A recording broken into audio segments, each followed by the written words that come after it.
Salam sejahtera bagi kita semua. Kembali lagi dalam renungan harian kita. Mari Bapak Ibu kita memuji Tuhan dari Kidung Jemaat nomor 332, Kekuatan serta Penghiburan.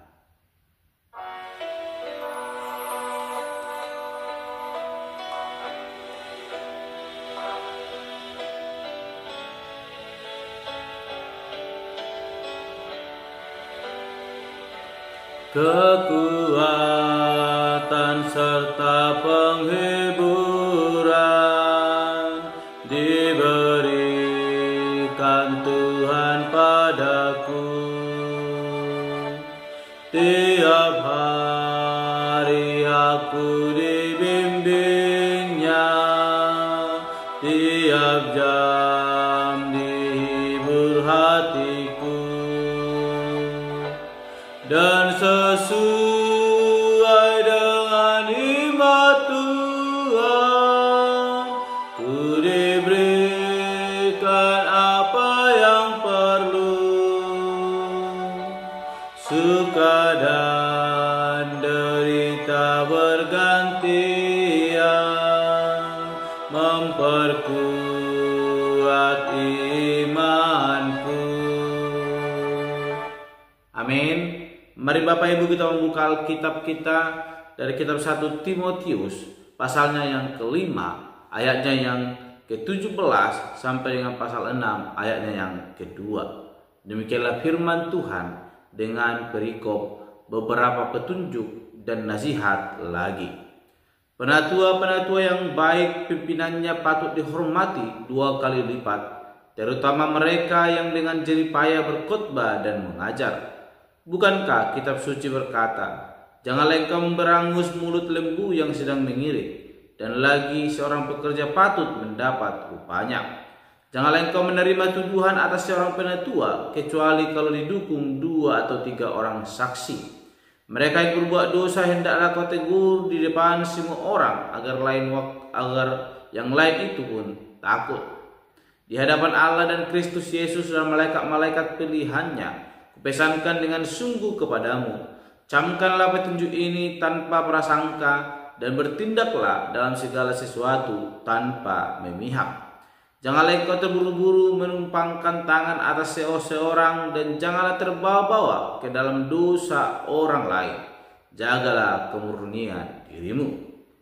Janganlah lagi minum air saja, melainkan tambahkanlah anggur sedikit, berhubung pencernaanmu terganggu dan tubuhmu sering lemah.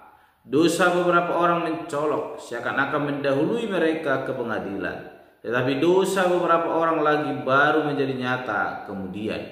Demikian pun perbuatan baik itu segera nyata, dan kalau tidak demikian, ia tidak dapat terus tinggal tersembunyi. Semua orang yang menanggung beban perbudakan hendaknya menganggap Tuhan mereka layak mendapat segala penghormatan, agar nama Allah dan ajaran kita jangan dihujat orang. Jika Tuhan mereka seorang percaya, janganlah ia kurang disegani karena bersaudara dalam Kristus, melainkan hendaklah ia dilayani mereka dengan lebih baik lagi, karena Tuhan yang menerima berkat pelayanan mereka ialah saudara yang percaya dan yang kekasih. Ajarkanlah dan nasihatkanlah semuanya ini. Amin. Bapak Ibu saudara yang terkasih dalam nama Tuhan Yesus Kristus, kita kembali merenungkan firman Tuhan dari kitab 1 Timotius pasal yang ke-15 ayat 17 sampai dengan pasal 6 ayat yang kedua. Dan saya memberikan tema bagi kita semua, yaitu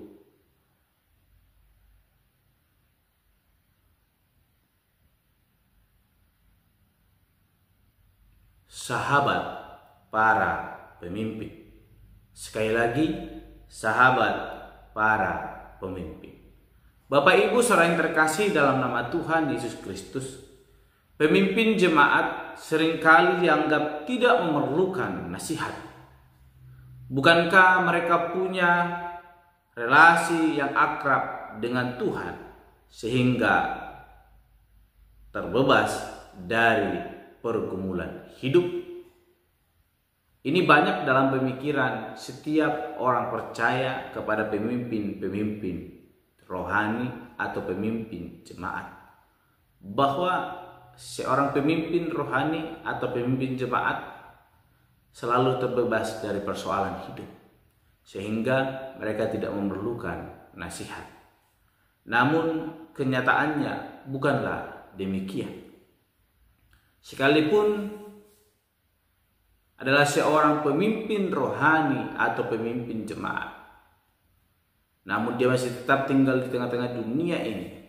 Ada banyak persoalan, ada banyak beban yang boleh terus menghampiri kehidupan para pemimpin rohani.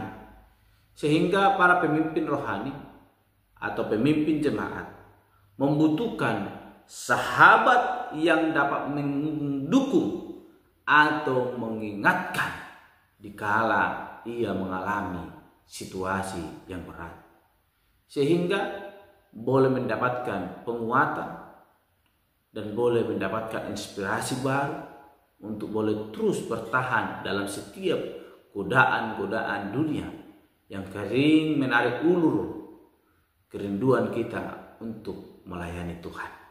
Oleh karena itu, Bapak Ibu terkasih, sebagai seorang sahabat, Paulus memberi nasihat tentang bagaimana pemimpin diperlakukan, juga seperti apa perilaku pemimpin yang baik. Paulus berkata, pemimpin jemaat yang disebut penatua oleh Paulus dipanggil untuk berkarya memuliakan Tuhan melalui khotbah dan pengajaran. Dan atas karya pelayanan itu, mereka pantas diperlakukan dengan semestinya dan tidak boleh dituduh secara sembarangan tanpa bukti yang kuat.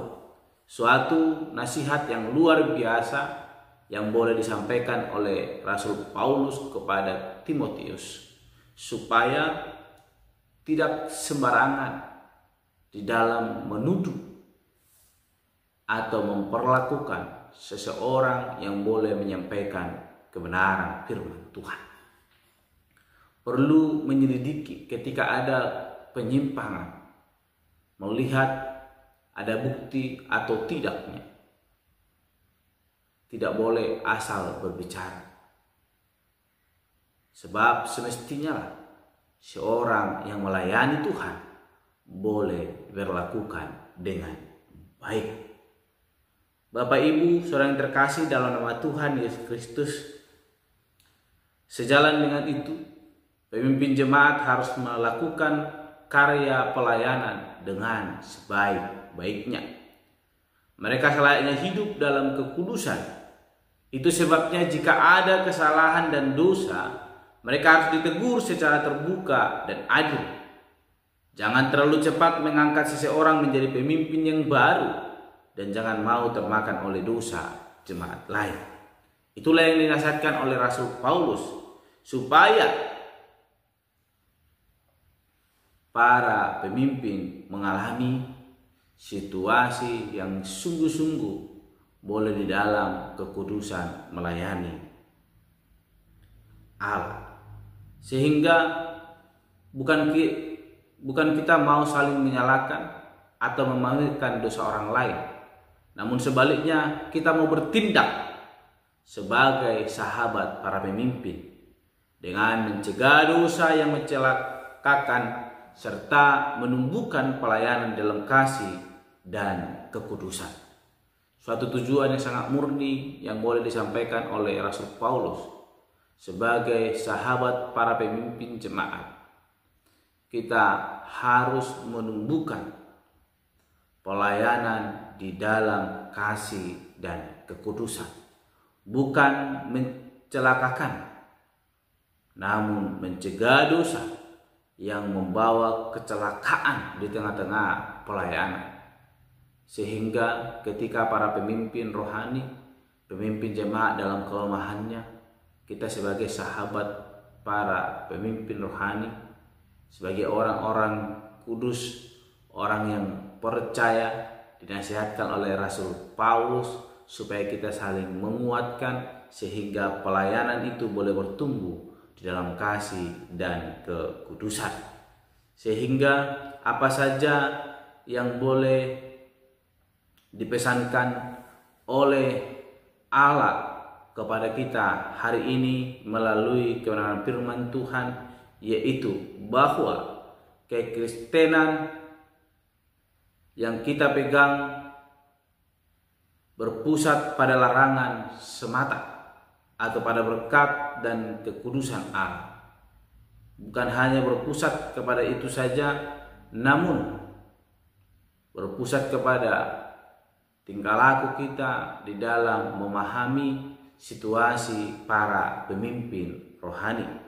Dan yang kedua yaitu kita diajarkan supaya sebagai orang yang beriman kita memiliki rutinitas kegiatan rohani atau pengajaran yang kita pegang boleh tertuju kepada Allah sebagai juru selamat kita. Sehingga apa yang menjadi respon kita melalui kebenaran firman Tuhan hari ini, melalui ayat renungan firman Tuhan yang boleh kita renungkan, kita diajar supaya kita melatih diri kita untuk boleh sabar dan setia. Tidak sembarangan di dalam mengambil kesimpulan, sehingga semua boleh berjalan dengan baik. Dan respon yang kedua yaitu mempergunakan kebenaran firman Tuhan untuk boleh melawan ajaran-ajaran sesat, sehingga tidak terjadi penyimpangan, namun kita boleh bertumbuh dalam kasih dan sukacita di dalam melayani Allah. Oleh karena itu, sebagai akhir dari renungan hari ini, saya mengajak kita, mari kita memohon kekuatan yang daripada Allah, supaya lewat itu kita boleh dimampukan untuk melawan kesesatan dan tetap bertahan di tengah dunia yang gelap ini, untuk boleh saling mendukung sehingga pelayanan dalam Kristus semakin bertumbuh dan anugerah Tuhan semakin melimpah dalam hidup kita. Amin. Mari kita berdoa. Bapa Surgawi, kami kembali bersyukur kepadamu bahwa anugerah Tuhan yang boleh senantiasa mengurapi kehidupan kami. Pada pagi hari ini kami telah merenungkan firman Tuhan. Oleh karena itu Bapa, mampukan kami, biarlah kiranya firman Tuhan yang boleh kami renungkan itu boleh senantiasa menjadi rema dalam diri kami. Dan kami sebagai jemaat-jemaat Tuhan boleh senantiasa terus boleh mendukung pelayanan kami melalui para gembala sidang, bahkan para penginjil. Boleh terus boleh melayani bersama-sama hanya untuk hormat kemuliaan bagi nama Tuhan Allah. Mampukan kami Tuhan, ketika para pemimpin rohani kami mulai mengalami kelelahan karena situasi bahkan beban di tengah-tengah dunia ini, sehingga kami boleh mendukung mereka lewat sukacita yang boleh Tuhan nyatakan, sehingga kami boleh bersama-sama bergandengan tangan. Terpuji dan mulia nama Bapa, dan Tuhan kami berdoa dan untuk renungan pada hari ini. Haleluya. Amin. Shalom Bapak Ibu, Tuhan Yesus memberkati.